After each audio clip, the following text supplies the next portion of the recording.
आपको ऐसी 5 वजह बताते हैं जिसकी वजह से ट्रूडो भारत के खिलाफ एजेंडा चलाते हैं। भारत का सख्त एक्शन और ट्रूडो का जहर भी सामने आया है। वो वजहें क्या है? 5 वजह हम आपको बताने जा रहे हैं। पहली वजह की बात करें तो कि पहली वजह जो है, सबसे बड़ी वजह बहुत स्पष्ट और सामने है, वो है वोट की राजनीति। एक खास वर्ग से समझौता किया है और यह दबाव अब दिख रहा है। दूसरा, आतंकियों से गठजोड़, सरकार बनाने में एनडीपी का साथ लिया और इसका भी दबाव दिख रहा है। जी हाँ, और ये दबाव देखिए आखिर किस मकाम तक पहुंच गया है। चीन से मिली भगत। तीसरी बड़ी वजह भारत विरोधी गतिविधियों में यही वजह है कि कनाडा को एक तरह की शय मिलती हुई नजर आ रही है। पाकिस्तानी कनेक्शन, दोनों जगह जुड़े हैं खालिस्तानियों के तार, और ये बहुत प्रमुख वजह है। और शुरुआत में जिस बीमारी का मैं जिक्र कर रहा था वो यही बीमारी है, भारत विरोधी फितरत। ये वजह सामने आई है। भारत विरोधी हरकतों को लगातार नजरअंदाज करते दिखते हैं कनाडा के प्रधानमंत्री जस्टिन ट्रूडो। और अब भारत से इतने खराब रिश्ते कर लिए, भारत के सख्त एक्शन से बौखलाया कनाडा। ट्रूडो ने भारत के खिलाफ जहर उगला। भारत से अनुरोध के बावजूद कोई सहयोग नहीं मिला, यह कहा। भारत ने सुरक्षा के लिए खतरा पैदा किया, यानी कनाडा में लोगों के लिए सुरक्षा पर खतरा पैदा कर दिया भारत ने, यह कह रहे हैं ट्रूडो। 6 एजेंट्स आपराधिक गतिविधि में शामिल पाए गए हैं। इस बात का जिक्र भी कनाडा के पीएम की तरफ से किया गया। तो जस्टिन ट्रूडो ये कह रहे हैं कि भारत सरकार से बार बार अनुरोध करने के बाद भी उन्होंने कोई मदद नहीं की। 6 एजेंट्स जो हैं वो आपराधिक गतिविधियों में पाए गए हैं लिप्त।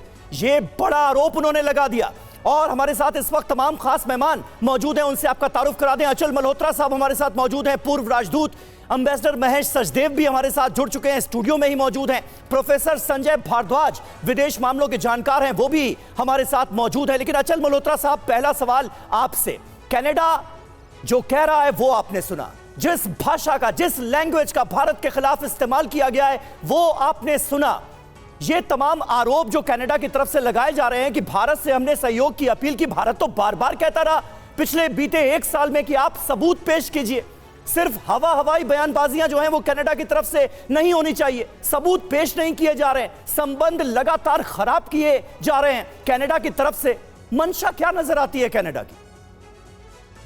देखिए, अनप्रेसिडेंटेड है कि प्राइम मिनिस्टर ट्रूडो जब से पावर में आए हैं, बल्कि उससे पहले से ही कनाडा में आप देखिए लार्जर पिक्चर ये है कि जो सिख मिलिटेंसी है, जो एक्सट्रीमिस्ट है, जो टेररिस्ट फोर्सेस हैं, उन्होंने एक अपना बहुत बड़ा गढ़ बना लिया। और पिछले कुछ सालों में जो उनका इन्फ्लुएंस है पॉलिटिक्स में, बिजनेस में, वो इस कदर बढ़ गया है कि उन्हें इग्नोर कर पाना ट्रूडो या फिर किसी भी पॉलिटिकल पार्टी के लिए बहुत मुश्किल हो गया है। अब सवाल ये है कि हमें इस बात से कोई फर्क नहीं पड़ता कि कौन सी कम्युनिटी का वहाँ क्या इन्फ्लुएंस है। सवाल ये है कि जिस कम्युनिटी के इन्फ्लुएंस की हम बात कर रहे हैं, उसका एजेंडा जो है वो भारत के खिलाफ है। और इस मजबूरी के चलते हुए, खास तौर से जब अब ट्रूडो की हालत ये है कि उसकी अपनी पर्सनल जो पॉपुलैरिटी है 65-68% से हट के 28% हो गई है, उसकी जो पार्टी के गढ़ हैं वहां वो बाई इलेक्शंस हार रहा है, तो अब ये बौखलाहट है कि उसे एक इंडिया को टारगेट बनाना, इंडिया को उसके एक तो इसका पॉलिटिकल डिविडेंड देना चाहता है, जो बिल्कुल मुझे नहीं लगता कि ये उसकी पॉलिसी कामयाब होने वाली है। और ये कनाडा की फितरत आज से नहीं है, काफी पुरानी है। 1982 में जब हमने परमार, जो टेररिस्ट था, जो कनिष्का एयर इंडिया बॉम्बिंग के लिए रिस्पॉन्सिबल था, जब हमने उसका एक्सट्रेडिशन मांगा तो भी कनाडा की सरकार ने अपना मुंह मोड़ लिया था। फिर तो 85 में आपने देखा कि कनिष्का की बॉम्बिंग हुई।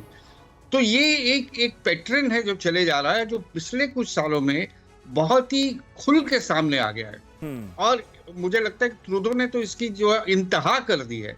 एक नैरो पॉलिटिकल गेन्स के लिए आप एक लार्जर, एक भारत जैसे देश के साथ संबंध बिगाड़ने को तैयार हो गए हैं, तो मुझे लगता है कि इससे बड़ी बेवकूफी कोई हो ही नहीं सकती किसी पॉलिटिकल लीडर के लिए। इसका खामियाजा उन्हें खुद भुगतना पड़ा। एक लास्ट बात कह देता हूँ, ये खालिस्तान हिंदुस्तान में तो बनेगा नहीं, इसकी कोई संभावना नहीं है, लेकिन कनाडा में जरूर खालिस्तान बन सकता है आने वाले वक्त में। जिस तरीके से वहां उनका इन्फ्लुएंस बढ़ रहा है, पहले ही कनाडा को फ्रेंच स्पीकिंग और ये इंग्लिश कनाडा के स्पीकिंग लिए में बांटने अपने की आप बात में चल एक रही अपने आप में एक बड़ा मैसेज है, जिसे क्या वो देख पा रहे हैं, ये सबसे अहम सवाल है। क्योंकि अगर इस तरह के एलिमेंट्स को अपने देश में पॉलिटिकली मजबूत किया जा रहा है कनाडा में, तो कल को वही एक बड़ी मुसीबत के रूप में सामने होंगे। करेंगे इस पर बात। कनाडा के खिलाफ भारत का सख्त एक्शन सामने आया है और भारत ने कनाडा के 6 राजनयिकों को निकाला है। एक्टिंग उच्चायुक्त समेत 6 राजनयिक निष्कासित किए गए। 19 अक्टूबर रात 12 बजे तक देश छोड़ने का अल्टीमेटम दिया गया है इन सभी अधिकारियों। तो भारत का सख्त एक्शन और ट्रूडो की इंटरनेशनल बेइज्जती, बिल्कुल भारत ने जिस तरह से इस पर कड़ा एक्शन लिया है, उस पर ट्रूडो की पॉलिसी को लेकर ही कई सारे सवाल है। बड़ी खबर क्या है, तो कनाडा के 6 राजनयिकों को निष्कासित किया है भारत ने, और किस किस पर एक्शन हुआ है वो भी आप देखिए। स्टीवर्ट रॉस व्हीलर कार्यवाहक उच्चायुक्त, इन पर कार्रवाई हुई है, और दूसरे हैं Patrick Herbert deputy high commissioner, इनको भी देश छोड़ने के लिए कहा गया है। जी हाँ, इसके अलावा मैरी कैथरीन जोली, ये सेक्रेटरी हैं, इनको भी एक्सपेल कर दिया गया है। लैन रॉस, डेविड ट्राइट्स, ये भी सेक्रेटरी हैं, इन्हें भी निष्कासित किया गया है। एडम जेम्स चुइपका, ये भी सेक्रेटरी हैं, इन्हें भी एक्सपेल किया गया है। पाउला और जुएला, एक और सेक्रेटरी जिन्हें निष्कासित कर दिया है। भारत ने बेहद सख्त प्रतिक्रिया न सिर्फ दी है, बल्कि सख्त एक्शन भी भारत की तरफ से नजर आया। रवि, बिल्कुल सचदेव सर, ये अब बात घुमा फिरा के यहां आती है कि अगर पॉलिटिकली ट्रूडो इतने वीक हैं या इतने प्रेशर में हैं, तो क्या वो भारत से संबंध खराब करते जाएंगे? ये क्या प्रैक्टिकली डिप्लोमेसी की दुनिया में ये पॉसिबल बात है? एक हारे हुए जुआरी की तरह से ये आखिरी दाव चलना चाहते हैं। जैसा आपको ज्ञातव्य है कि 5% आबादी कनाडा की भारतीय मूल की है। ये तकरीबन 28 लाख लोग हैं, और इनमें से 18 लाख जो हैं वो कैनेडियन नेशनल हैं, और करीब 10 लाख के आसपास भारतीय पासपोर्ट होल्डर हैं, जो कि जिनमें से ज़्यादातर विद्यार्थी हैं। वहाँ पर वहाँ की यूनिवर्सिटी में सबसे ज़्यादा तादाद जो है वो भारतीय विद्यार्थियों की है। बिल्कुल। तो इस परिप्रेक्ष्य को देखते हुए उनका जो एक माइनॉरिटी गवर्नमेंट चला रहे थे, जिसमें कि जगमेल सिंह जो एनडीपी नेशनल डेमोक्रेटिक पार्टी के सरबराह हैं, उनका बाहर से समर्थन था, लेकिन उन्होंने वो समर्थन ट्रूडो साहब की घटती लोकप्रियता को देखते हुए पिछले महीने हटा लिया है, और अगले साल के मध्य से पहले कनाडा में चुनाव होने को हैं। और जैसा कि मेरे सहयोगी ने जिक्र किया कि ट्रूडो साहब की अपनी जो लोकप्रियता है वो इस कदर घट चुकी है कि वो अपने बलबूते पर नहीं चुने जा सकते हैं। जी। और उन्होंने जो खालिस्तान समर्थक एनडीपी थी, उससे भी संबंध तोड़ लिए हैं। तो अब उनके सामने एक ही चारा है कि वो जगमेल सिंह की एनडीपी से भी ज़्यादा खालिस्तान समर्थक बने और दिखाएं कि उन्हें खालिस्तानियों को उनसे अच्छा कोई प्रधानमंत्री नहीं मिलने वाला। बिल्कुल, यानी कट्टर खालिस्तानियों की पॉलिसीज का प्रभाव सीधे तौर पर जस्टिन ट्रूडो सरकार के ऊपर इस वक्त नजर आ रहा है, और उसका नतीजा हमारे सामने है। कनाडा पर भारत का सख्त रुख सामने आया है। कनाडा के आरोपों पर भारत ने जो जवाब दिया है, अब हम आपको वो बताते हैं। आरोपों के पीछे ट्रूडो का राजनीतिक एजेंडा, ये बिल्कुल क्लियर कट बता दिया गया है, आधिकारिक बयान में बता दिया गया है। भारत को कनाडा सरकार पर कोई भरोसा नहीं।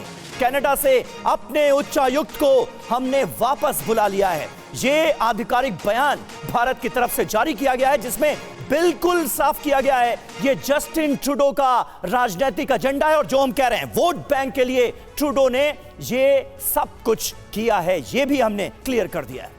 बिल्कुल, और देखिए आतंकियों का समर्थन, ट्रूडो का क्या एजेंडा है। बड़ी बातें देखिए, भारत ने कनाडा से अपने राजदूत को वापस बुलाया, एक बड़ा मैसेज, कड़ा मैसेज दिया है भारत ने कनाडा को, वहां की सरकार को, उनकी पॉलिसी को देखते हुए। भारत ने कनाडा के डिप्लोमेट्स को तलब किया, और कनाडा ने भारतीय हाई कमिश्नर पर बेबुनियाद आरोप लगाए, जिसके बाद यह सब कुछ शुरू हुआ। जी हां, ट्रूडो सरकार ने भारत के हाई कमिश्नर और दूसरे डिप्लोमेट्स की सुरक्षा खतरे में डाली। ऐसे वक्त में जब वो हमारे डिप्लोमेट्स पर इतने संगीन आरोप लगा रहे हैं, हम कैसे ये मान लें कि वो वहां पर सुरक्षित रहेंगे? ये है अहम बात। कनाडा को जवाब, भारत को कनाडा सरकार पर भरोसा नहीं, वो उन्हें सुरक्षा दे पाएगी। हम ये यकीन नहीं कर पा रहे हैं कि हमारे डिप्लोमेट्स आपके यहां सुरक्षित हैं, इस वजह से हम ये कदम उठा रहे हैं, ये बता दिया गया है। विदेश मंत्रालय ने क्या कहा इस पर? हमें कनाडा से एक डिप्लोमेटिक कम्युनिकेशन प्राप्त हुआ जिसमें ये बातें कही गई। कहा गया कि भारतीय उच्चायुक्त और अन्य राजनयिक उस देश में जांच से संबंधित मामलों में पर्सन ऑफ इंटरेस्ट हैं। पर्सन ऑफ इंटरेस्ट टर्म का यूज करते हुए इनके ऊपर आरोप लगाए गए। भारत सरकार इन बेतुके आरोपों को दृढ़ता से खारिज करती है और इन्हें ट्रूडो सरकार के राजनीतिक एजेंडे का हिस्सा मानती है। यह विदेश मंत्रालय की तरफ से बातें कही गई और यह एजेंडा जो कि वोट बैंक की राजनीति पर केंद्रित है, यह सब कुछ वोट बैंक की राजनीति पर समीर केंद्रित है। सरकार का यही जवाब है और अपने अधिकारियों की सुरक्षा को देखते हुए यह बड़ा फैसला लिया गया है। बिल्कुल, यह बड़ा और कड़ा फैसला भारत सरकार की तरफ से लिया गया है कनाडा के इस रुख के सामने आने के बाद। और देखिए, सख्त एक्शन से पहले भारत के विदेश मंत्रालय ने कनाडा के उच्चायुक्त को तलब किया और ट्रूडो सरकार को साफ संदेश दिया। विदेश मंत्रालय ने कहा कि कनाडा में भारतीय उच्चायुक्त और दूसरे राजनयिकों को गलत तरीके से निशाना बनाना पूरी तरह से अस्वीकार्य है। सुनिए कनाडा के राजदूत ने क्या कहा इस मुलाकात के बाद। Canada has provided credible, irrefutable evidence of ties between agents of the government of India and a murder of a Canadian citizen on Canadian soil. Now it is time for India to live up to what it said it would do and look into those allegations. It is in the interest of both our countries and the peoples of our countries to get to the bottom of this. Canada stands ready to cooperate with India. और हमारे साथ professor Sanjay Bhardwaj भी मौजूद हैं, विदेश मामलों के जानकार। भारद्वाज जी, किस तरह से आप देखेंगे इस पूरे डेवलपमेंट को? और अभी कनाडा के डिप्लोमेट की बात आपने सुनी, दोनों देशों के इंटरेस्ट की वो बात तो कर रहे हैं अपने बयान में, लेकिन इंटरेस्ट को ऐसे लग रहा है कि परे रख दिया गया, क्योंकि ये जो संबंधों में तनाव अब साफ तौर पर नजर आ रहा है, इसका असर इमिग्रेशन पर पड़ेगा, इसका असर एजुकेशन पर पड़ेगा और इसका असर भारत और कनाडा के बीच हो रहे 67,000 करोड़ के कारोबार पर भी पड़ेगा। लेकिन उसको तो परे रख दिया गया, ऐसा लग रहा है। इंटरेस्ट की बात सोची ही नहीं गई कनाडा की तरफ से। समीर, मुझे कुछ समय दीजिए, मैं दो तीन पक्ष आपके सामने रखना चाह रहा हूँ। ये दोगलापन है और ये दोगलापन खाली कनाडा का नहीं, अमेरिका का भी साथ में दोगलापन है। देखिए, भारत की लड़ाई और अमेरिका दिखाता है कि हमारी भी लड़ाई आतंकवाद के खिलाफ है, कट्टरतावाद के खिलाफ है और पृथकतावाद के खिलाफ है। और भारत ये खालिस्तानी जो भी आतंकी हैं 1985 से एक्टिव हैं और चले आ रहे हैं, इनके खिलाफ लड़ाई और पृथकतावाद की इनकी जो अपनी नीति है उसके खिलाफ लड़ाई, आतंकवाद की जो नीति है उसके खिलाफ लड़ाई में भारत एक जीरो टॉलरेंस रखता है। और इनको समर्थन कौन देता है? पाकिस्तान देता है, चीन देता है और अमेरिका साइलेंटली आज के दिन दे रहा है। तो जो कनाडा है वो एक तरीके से जो आतंकवादी और पृथकतावादियों का पनाहगृह बन गया है। ये खाली भारत के संदर्भ में नहीं, बांग्लादेश के संदर्भ में भी देखोगे कि 1975 में जब मुजीबुर रहमान की जिन्होंने हत्या की, वो मर्डरर आज भी कनाडा में छुपे हुए हैं। जिस तरीके से बांग्लादेश में लोकतंत्र की हत्या की गई, आज अभी रिसेंटली हत्या हुई, उसमें भी वेस्टर्न ताकत पूरा सक्रिय भूमिका निभा रहे हैं।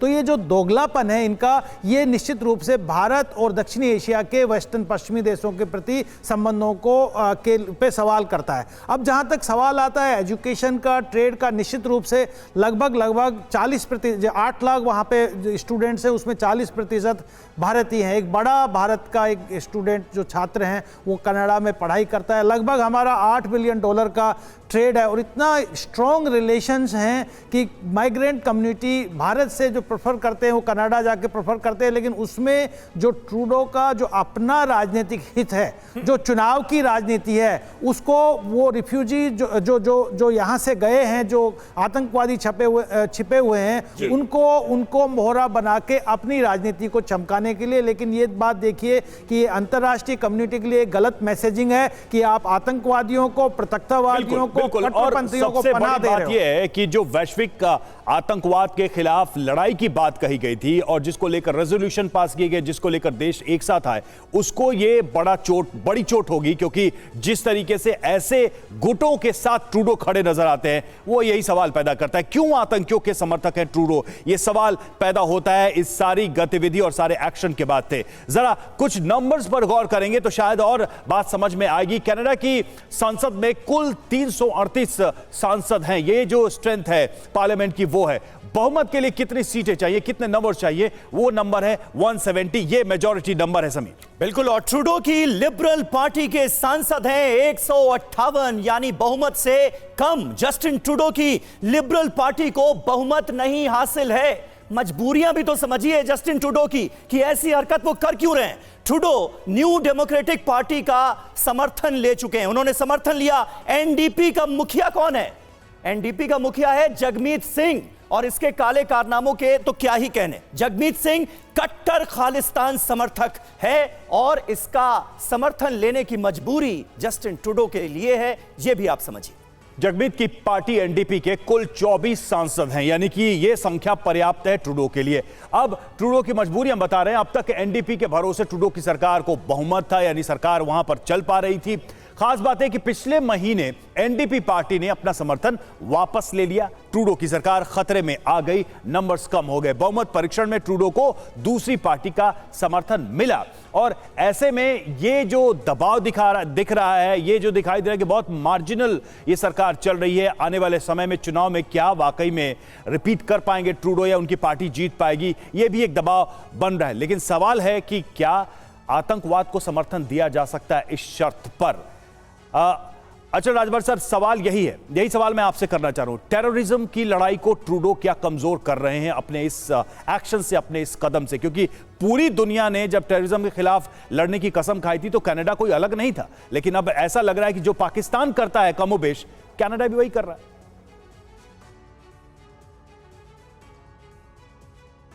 अचल सर। मुझसे अच्छा, सॉरी। हाँ, नहीं, बिल्कुल। देखिए, दो शब्दों में मैं यही कहूंगा कि कनाडा के जो प्रधानमंत्री हैं वो अपने लिए खुद खड्डा और खाई खोद रहे हैं।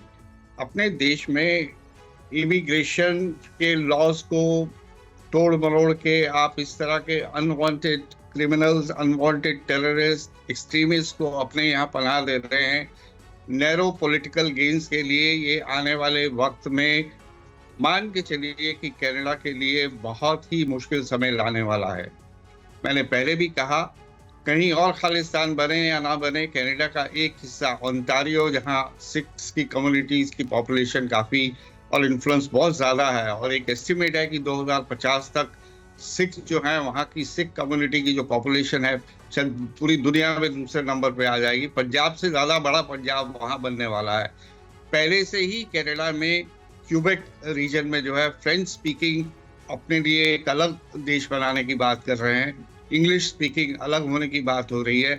अब जो पंजाबी थर्ड लार्जेस्ट वहाँ की पॉपुलर लैंग्वेज है, वो अगर इतनी मजबूत होगी, और वो ऐसे लोगों से मजबूत होगी जो ना सिर्फ भारत के लिए बट आने वाले वक्त में पूरी दुनिया के लिए खतरा बन सकते हैं, तो ये गलतियों का खमियाजा कनाडा की पॉपुलेशन को आने वाले वक्त में ट्रूडो की गलत नीतियों के चलते हुए बचना पड़ेगा। और मुझे नहीं लगता कि आने वाले अगले इलेक्शन में ट्रूडो वापस आने वाले हैं। जिस तरह उनकी पॉपुलैरिटी गिर रही है, जिस तरह लोग उनसे नाराज हैं, इन्फ्लेशन को लेके, क्राइम रेट को लेके, हाउसिंग को लेके, बहुत सारी चीजें हैं, हेल्थ सेक्टर को लेके। तो ये जो छोटी छोटी पार्टीज हैं जो उनसे अपने अपने जो कंसेशंस डिराइव कर रही हैं, जब वो उस पर नहीं आ पाते, क्यूबेक वालों ने भी उनसे कुछ हेल्थ के बारे में लेके एग्रीमेंट किया। बिल्कुल सही आपने कहा अचल सर, और जिस बात का आपकी तरफ से जिक्र किया गया है वो बड़ी मौजू नजर आती है कि जब एक खालिस्तान समर्थक पार्टी ने समर्थन वापस ले लिया तो जस्टिन ट्रूडो ये दिखाने की कोशिश कर रहे हैं कि वो खालिस्तानी समर्थक जो उनके देश में मौजूद हैं उनके कितने प्रिय हैं। क्या ये कोशिश रंग लाएगी? लगता तो नहीं है। भारत के एक्शन से बौखलाया हुआ है कनाडा। कनाडा के पुलिस कमिश्नर का झूठा दावा सामने आया। माइक ड्यूहेम ने कहा कनाडा में हत्या, जबरन वसूली, हिंसा के मामलों की जांच की जा रही है। भारतीय राजनयिकों ने अपने पद का गलत इस्तेमाल किया है। गुप्त तरीके से भारत के लिए जानकारियां जुटाई गई हैं। ये आरोप वहां के पुलिस कमिश्नर की तरफ से लगाया गया है। वहीं भारत कनाडा तनाव पर जयराम रमेश का बयान। कनाडा से बिगड़ते रिश्ते संवेदनशील नाजुक मुद्दा है ये, और जयराम रमेश का सोशल मीडिया पर यह पोस्ट आया है। उम्मीद है प्रधानमंत्री विपक्ष के नेता को विश्वास में लेंगे, दूसरे दलों के नेताओं को भी विश्वास में लेंगे। जयराम रमेश का सोशल मीडिया पर यह पोस्ट। तो जस्टिन ट्रूडो भारत को लेकर के इस तरह की स्टेटमेंट्स और जो कदम उठा रहे हैं, ऑब्वियसली उनके वोट बैंक से ड्रिवन है वो, बट उसके अलावा वो ऐसे भी ड्रिवन है कि वो अपने देश के अंदर चाइना इंक्वायरी से अपना प्रेशर हटाने के लिए भारत की तरफ डिफ्लेक्ट कर रहे हैं।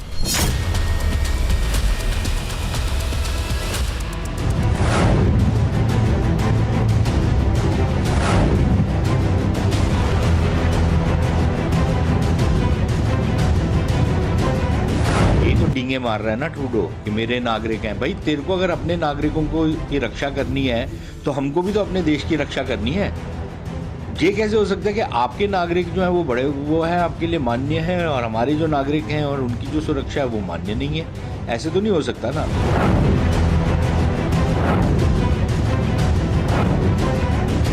कनाडा की सरकार, ये जो सरकार है कनाडा में, उन्होंने ऐसे स्टेप्स लिए हैं जिससे दोनों देशों के बीच के संबंध बहुत बहुत नीचे आ गए हैं। और अब ऐसी बात है कि हमारे लोगों की सेफ्टी सिक्योरिटी अब हम ट्रस्ट नहीं करते हैं कि कनाडा उसको देख पाएगी, तो इसलिए हम उनको वापस लेके आ रहे हैं।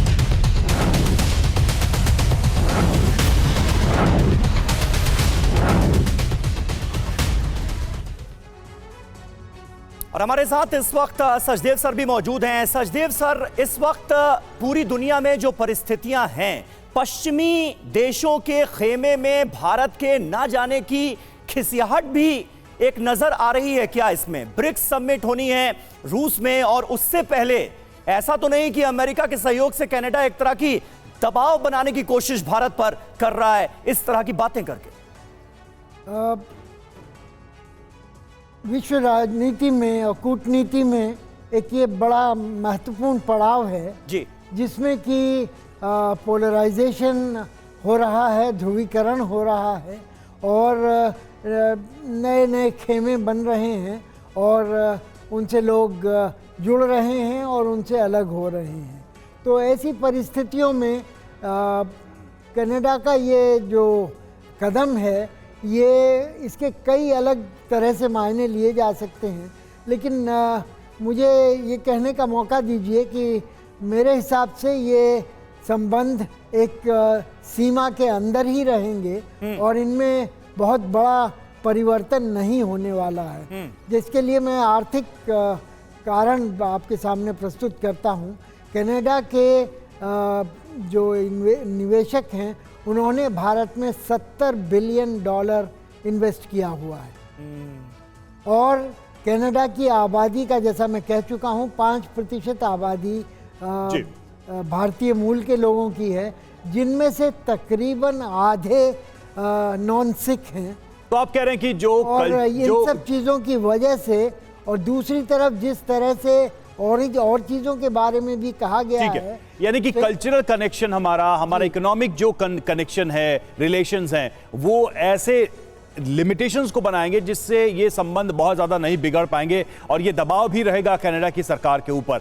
और देखिए, इस बीच एक खबर आ रही है अहम, उसका रुख करना होगा हमें। इस्लामाबाद में आज एससीओ देशों की बैठक है और एससीओ की बैठक में शामिल होंगे विदेश मंत्री एस जयशंकर। बैठक में शामिल होने आज पाकिस्तान जाएंगे विदेश मंत्री। 9 साल बाद किसी भारतीय विदेश मंत्री का ये पाक दौरा होगा और एससीओ बैठक के लिए इस्लामाबाद में कड़ी सुरक्षा की गई है, चूंकि सुरक्षा को लेकर कई सारे सवाल थे ही।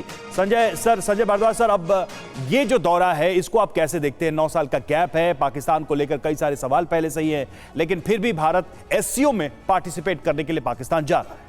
देखिए, निश्चित रूप से भारत की जो अपनी जो विदेश नीति है वो मल्टी अलाइंड फॉरेन पॉलिसी है और हम किसी खास पोल के साथ में या खास देश के ग्रुप के साथ में जुड़े हुए नहीं हैं। हम क्वाड के मेंबर भी हैं, एससीओ के मेंबर भी हैं, ब्रिक्स के मेंबर भी हैं और हमारा एक balance foreign policy, independent foreign policy, strategic autonomy को मेंटेन किए हुए हैं और उसी में ही एससीओ में हम पार्टिसिपेट कर रहे हैं। एससीओ हमारे लिए बहुत महत्वपूर्ण ऑर्गेनाइजेशन है, सेंट्रल एशियन कंट्रीज़ को रशिया के साथ जोड़ते हैं और हम कई तरीके के कनेक्टिविटी प्रोजेक्ट्स, बाकी कनेक्ट सेंट्रल एशिया पॉलिसी, इसके माध्यम से जुड़ने का प्रयास कर रहे थे। एससीओ प्लेटफॉर्म हमारे लिए बहुत महत्वपूर्ण है। लेकिन जहां तक पाकिस्तान की बात है तो बात मान के चलिए कि एससीओ में पार्टिसिपेट करने जा रहे हैं। मुझे नहीं लगता कोई बायलैटरल इस वक्त टॉक दोनों देशों के बिल्कुल, बीच में सेंट्रल एशियाई होगी। देशों के साथ सहयोग बढ़ाना, अचल सर, ये कुल मिलाकर हमारा मकसद होगा, मोटिव होगा। और ये तो हम क्लियर कर ही चुके हैं कि बायलैटरल टॉक्स कोई नहीं होने जा रही पाकिस्तान से। वो तो जब तक अपनी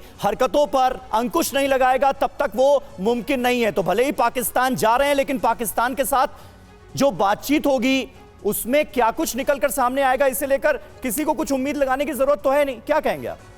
नहीं, बिल्कुल नहीं। ये विदेश मंत्री ने खुद क्लियर कर दिया है कि जो उनकी विजिट है इस्लामाबाद की, वो एससीओ के प्रति उस पे बैकग्राउंड में है। एससीओ एक मल्टीलेटरल ऑर्गेनाइजेशन है, ये हमारी कमिटमेंट है। राइट। हम इस ऑर्गेनाइजेशन का एक बहुत बड़ा हिस्सा है, शुरू से हम इसमें पार्टिसिपेट करते आ रहे हैं। इसका एजेंडा सिर्फ सेंट्रल एशिया से रिश्ते नहीं है, बहुत महत्वपूर्ण मुद्दे हैं, आतंकवाद है, सिक्योरिटी है और बहुत सारी चीजें हैं जो इस फोरम पर डिस्कस की जाती है। तो हम जस्ट बिकॉज पाकिस्तान में वेन्यू है तो उसके लिए हम इसका बायकॉट नहीं कर सकते हैं। और ये क्लियर कर दिया गया है कि हमारी तरफ से भारत और पाकिस्तान की कोई द्विपक्षीय वार्ता इसमें नहीं होगी और हमें इस तरफ इस बात को सोचना ही नहीं चाहिए। और बिजनेस एज यूजुअल, वहाँ हमारी पॉलिसी बिल्कुल क्लियर है। Talks and terrorism can not go together. जब तक वो अंकुश नहीं लगाएंगे आतंकवाद, जो क्रॉस बॉर्डर टेररिज्म जो उनके वहां से प्रमोट होती है इंडिया के खिलाफ, इस कोई संभावना नहीं है कि भारत और पाकिस्तान के बीच में कोई बातचीत हो सके। बिल्कुल सर, बहुत बहुत शुक्रिया आप सभी का हमारे साथ इस बातचीत में जुड़ने के लिए।